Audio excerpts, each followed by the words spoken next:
Welcome to Echo Tales, where every whisper holds a world. Today, I'm sharing a story of betrayal and clarity found. A story of how one Christmas changed everything. A story that began with harsh words, spoken at the worst possible moment. Losers don't get invited to Christmas. My father, Elias, declared about my 18-year-old son, Cale, right after mocking the backup medical school he'd been accepted to. "This is honestly just embarrassing," his cousin, Jax, chimed in. I didn't argue. I didn't raise my voice. Instead, I responded with action.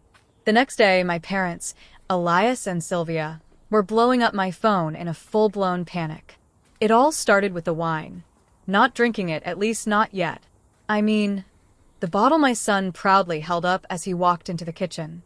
His smile so bright you'd think he'd just been awarded a Nobel Prize for most thoughtful holiday gift.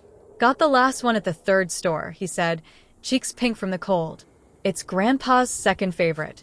I tried 5 places for the usual, but no luck. I can keep checking later, though."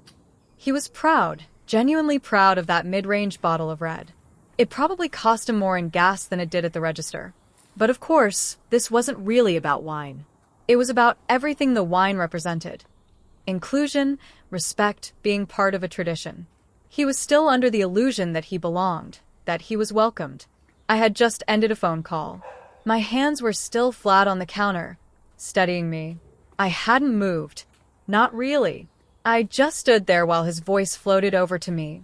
Light, easy, as though nothing had happened. But something had happened. Something inside me had cracked open during that call. A feeling I hadn't allowed myself in years. Rage. And underneath that, something colder. Clarity. It was my mother, Sylvia, who had called.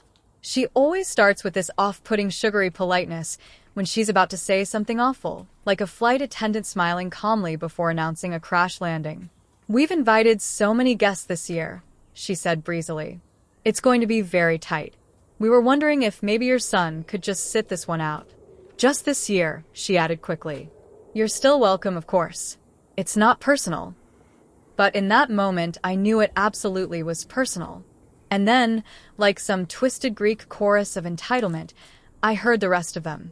My dad's voice, Elias, rang out in the background, not even bothering to be discreet. "Tell him, losers don't get Christmas." And, the worst part, my mom shushed him.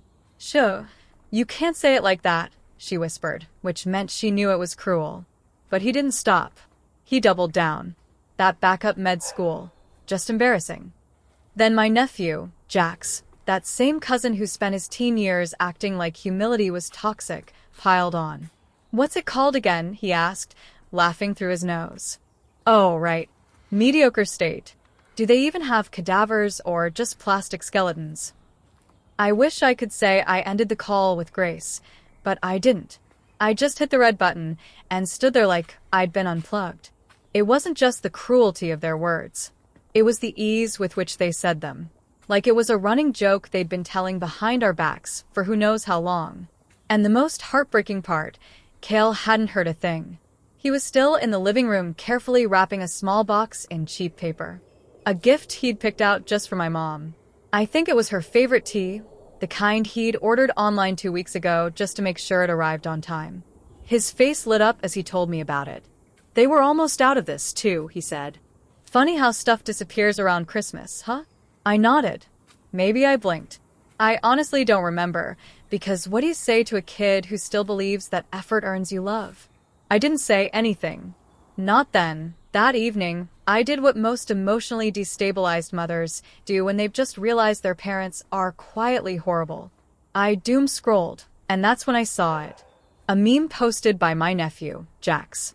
The golden boy, the one who goes to that law school with the cult of prestige and a tuition price tag that could buy a small island. The meme showed a toy doctor set, one of those plastic kits for toddlers.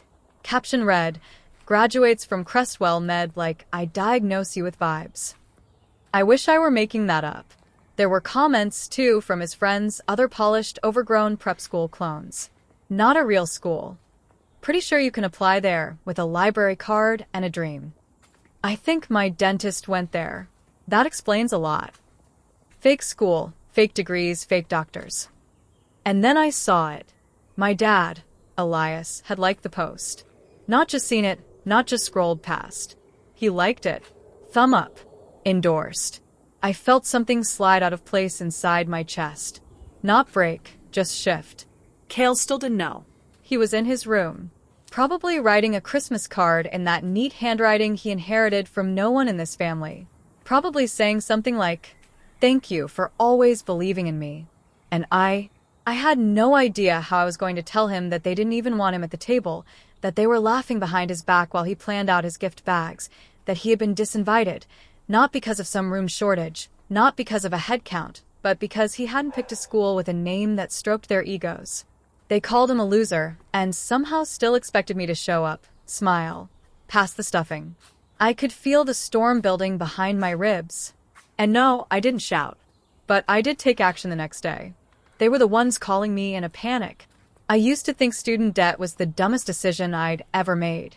Then I found out I'd been sending money every month to the same people who called my son a loser behind his back. But we'll get there.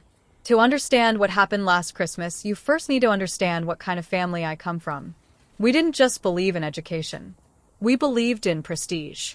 The name on your degree was everything. Harvard could have offered a masterclass in how to boil water, and my parents would have fought each other for a seat. Both of them worked in science-heavy careers in academia. Think small offices, coffee-stained journals, long-winded debates over journal articles. They weren't wealthy, but they wore their degrees like medals of honor, and they expected us to do the same. I have an older brother, Reese, 3 years ahead of me, and somehow always 10 steps further in their eyes. According to them, he was exceptionally gifted. He just needed structure. And by structure, I mean endless tutors, coaching programs, extra courses, academic summer camps. Nothing was too expensive.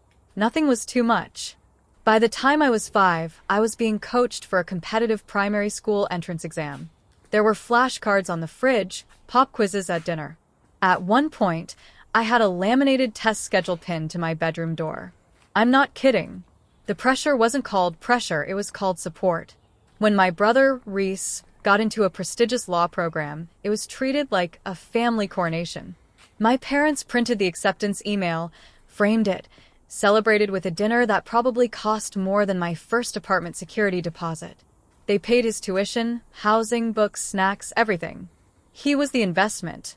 Then came my turn. We'd love to help, they said. But things are a little tight right now. Funny how the money had run out by the time I arrived at the same milestone, but they still wanted me to go to that top-tier university. They just didn't want to pay for it. "We'll help you apply for scholarships," my dad offered. "Loans are totally normal," my mom added. "And once you graduate, it'll all be worth it." So I went. I took the loans. I studied hard. I did everything right. And I graduated with a shiny diploma and over $100,000 in debt. No one clapped. When the payment started, no one offered to help when the interest piled up. Now, I'm in my early 40s. I have a good job. I'm doing okay, but I'm still carrying that debt like a second spine, living paycheck to paycheck, skipping things, budgeting hard, smiling through it all. When my parents retired, they told me they were struggling. "We didn't save enough," they said. "You know how it is in academia." And because I was still trying to be a good daughter, I believed them. I started sending money, just a little at first. Grocery bills, electricity, a few small things. Then it became more regular. I cut corners in my own life, skipped vacations, skipped upgrades, delayed fixing my roof. I figured it was what good daughters do. It never occurred to me that they might be using that money for something else. We'll come back to that. Let's talk about how I raised Cale. I never sold him the fantasy, never told him that college was only worthwhile if the name looked good on a resume. I told him to choose a path he could live with and afford. I didn't want him to go through what I did. And he listened. He watched me struggle. He heard the sighs at bill time, the way my voice changed when I checked my bank balance. He never said much, but I know he saw it. So when college decisions came, he made his own quiet choice. He got into a big-name university, a school my parents would have lost their minds over, but he didn't tell them. He didn't want their input. He didn't want the pressure. Instead, he chose a local med school. Not top 10, not Ivy, but solid, reputable. He got a partial scholarship. He could live at home. No loans. I was proud, not just of the acceptance, but of the wisdom in his decision. He chose peace over prestige. But to my parents, that decision made him an embarrassment. They couldn't see past the ranking. They couldn't hear the logic over the sound of their own egos cracking. It shouldn't have surprised me. Not when you look at how they treat my brother Reese's son, Jax, just 1 year older than Kale. He's following in his dad's footsteps. Law school. Big name, big price tag. He doesn't work. Doesn't have to. My brother and his wife paid for private school, test prep, tuition, the works. He's smug, arrogant, and frankly unpleasant. But to my parents, he's the golden grandchild. They post about him online. Long captions, proud updates. They call him the next great mind. My son, Kale? They barely mention him. Maybe a throwaway sentence if I bring him up first. Every year, my parents host Christmas dinner. It's always the same group. Family. Old friends. Academic colleagues turned family friends. It's tradition. And over the years, I became close to many of them. So did my son.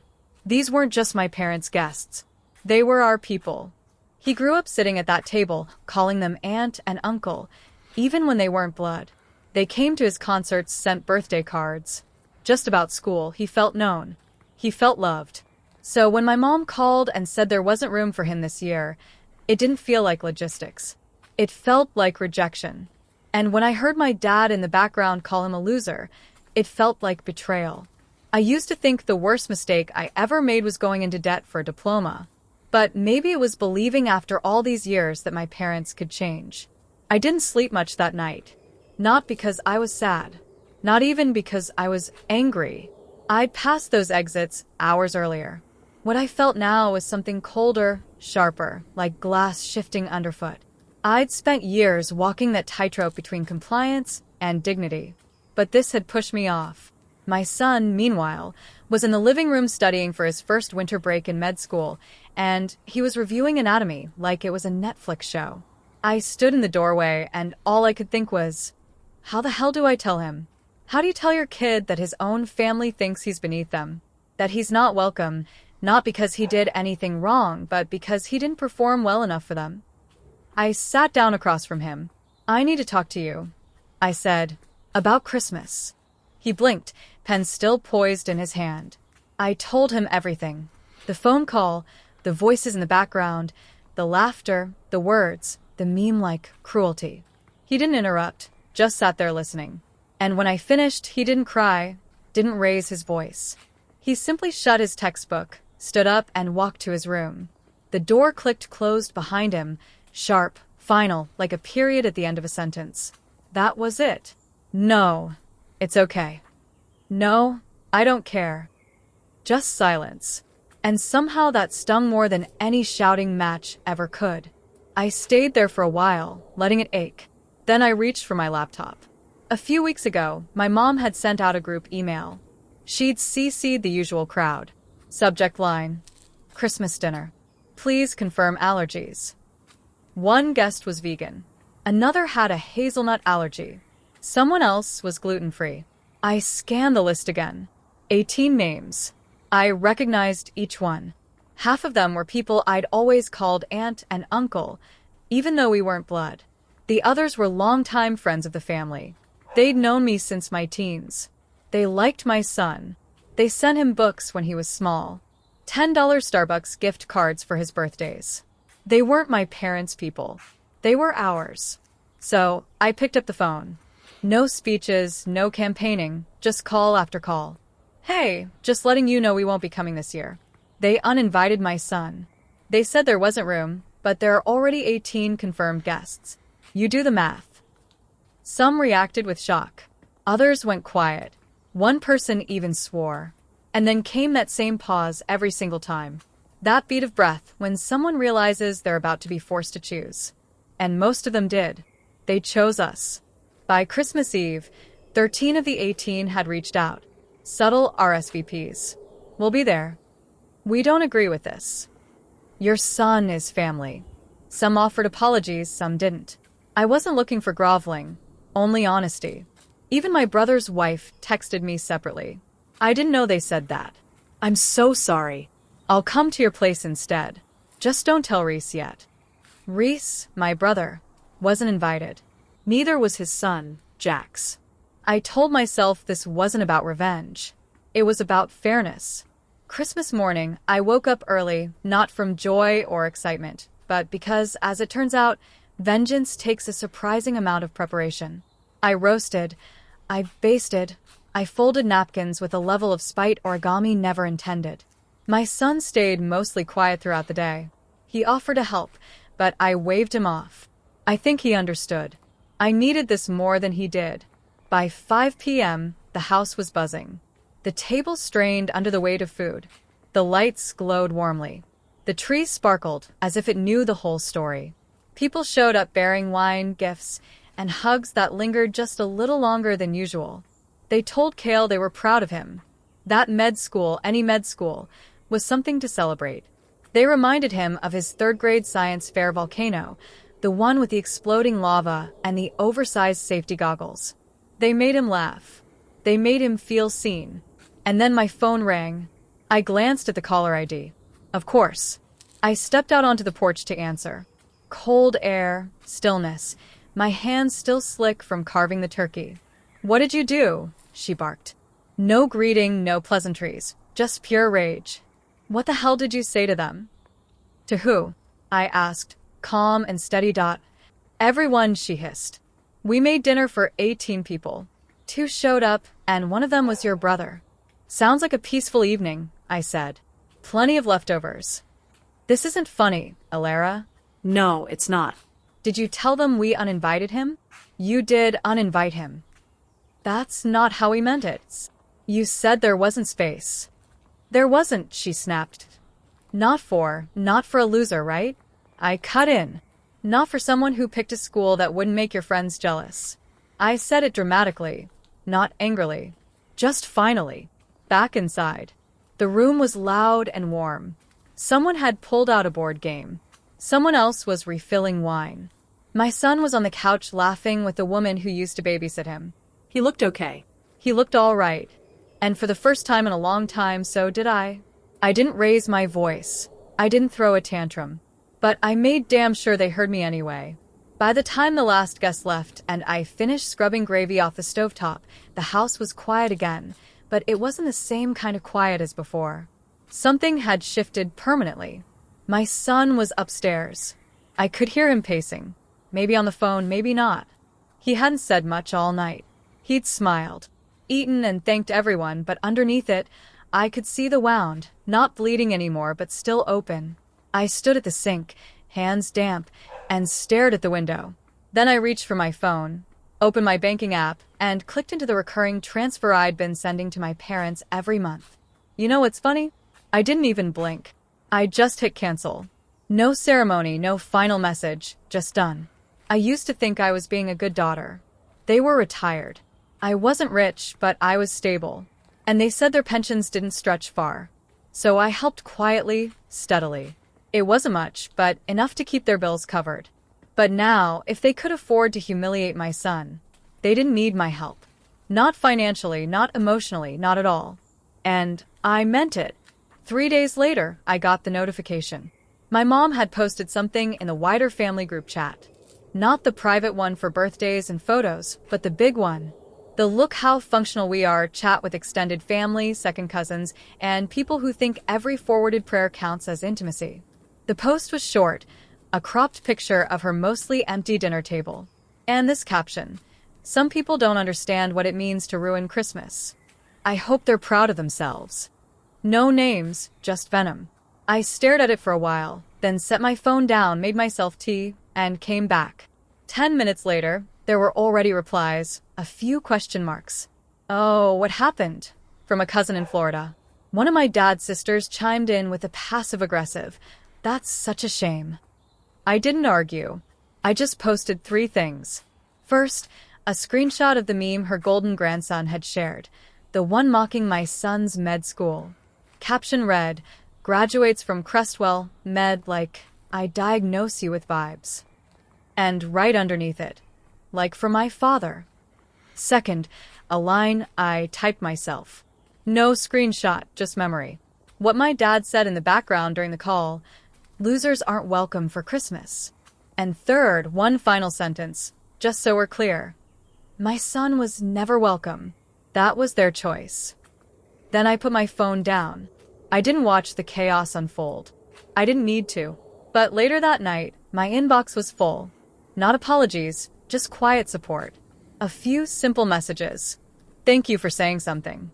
We had no idea. Nothing from my parents, just silence. It was almost 2 weeks before I saw them. No warning, no call, just a knock at the door. One Wednesday afternoon, I opened it with a half-full laundry basket in my arms and froze. They stood on my front step like nothing had happened, like this was a social visit. My mom spoke first. We thought it was time to talk. I didn't move. Talk about what? She gave that tight, brittle smile I knew too well. Let's not make this worse than it already is. We just want to clear the air. Clear the air? I echoed. My dad shifted beside her. You're ruining this family over nothing. There was not an apology, not a scrap of remorse, just projection. Like always. We've always supported you, he added. This isn't fair. I set the laundry basket down slowly. You excluded him from a holiday that's supposed to be about family and laughed while doing it. My mother flinched. We didn't mean it like that. I don't care how you meant it, I said.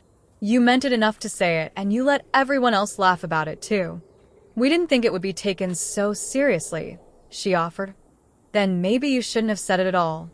She opened her mouth again, but I stepped back and shut the door. Not slammed, just closed. Done. I didn't cry. I didn't shake. And I didn't feel guilty, not even a little. 3 days later, there was another knock. I opened the door expecting Amazon, but it was my nephew, Jax, Mr. Mean Poster himself, in an overpriced coat and smug expression trying to look humble. Hey, he said. Can we talk? I leaned against the door frame. About what? He gave a sheepish shrug. I just feel like things got out of hand. I didn't mean for it to blow up like this. No, it didn't mean to mock your cousin's school and call him a fake doctor. He winced. It was a joke. I thought that was clear. I crossed my arms. If it was that obvious, then why are you standing here now? He paused. And then, without meaning to, he revealed everything. Because they were helping me out financially, you know. So if you cut them off. I stared at him, the realization creeping in. Wait, I said slowly. You're telling me the money I was sending, the support I thought was keeping them afloat, that was actually going to you? He hesitated. Didn't deny it. Didn't need to. The heat surged through my chest, but I didn't lash out. I didn't have to. You thought this was between you and them? I said, voice steady. But they were using my help to inflate your ego, and then used it to humiliate my son. I never asked for that money, he muttered. But you had no problem spending it, did you? I snapped back. He said nothing. Behind me, I could hear Cale moving around in the kitchen. I didn't want him to come to the door. He didn't need to witness this. So I turned to my nephew, one hand already resting on the door. Leave, I said quietly but firmly. And don't come back. He opened his mouth, probably to offer some half-baked apology, but I closed the door before he could speak. No dramatic send-off, no yelling, just a locked door. And for the first time in years, silence that actually felt like peace. It's been a few years since that day. We're still no contact with my parents, my brother, and no surprise, the golden nephew. My son, Cale, he's thriving, still in med school, doing incredibly well. Just started applying for internships and already has a few interviews lined up. He's focused, grounded. He's going to make one hell of a doctor. And best of all, he won't have a single dollar of student debt hanging over him. Not long ago, I heard something through the grapevine. Apparently, my nephew dropped out of that elite law program. Didn't even graduate. No degree. Just a long string of wasted tuition payments left behind. Something about disciplinary trouble. getting drunk, insulting teammates during a group project. Now he's trying to get into some local college to salvage what he can. Definitely not the same school my son attends. Even he wouldn't dare. This one's ranked a few rungs lower. I don't know exactly what broke him, and honestly, I'm not sure it matters. But now and then I wonder, was I being too petty that Christmas? Was rerouting the entire guest list over the line? Or was it exactly far enough? What are your thoughts? Was Alara's action justified? Share your echoes in the comments below. If you found resonance in this story, please like, share, and subscribe to Echo Tales for more narratives that linger. Until next time.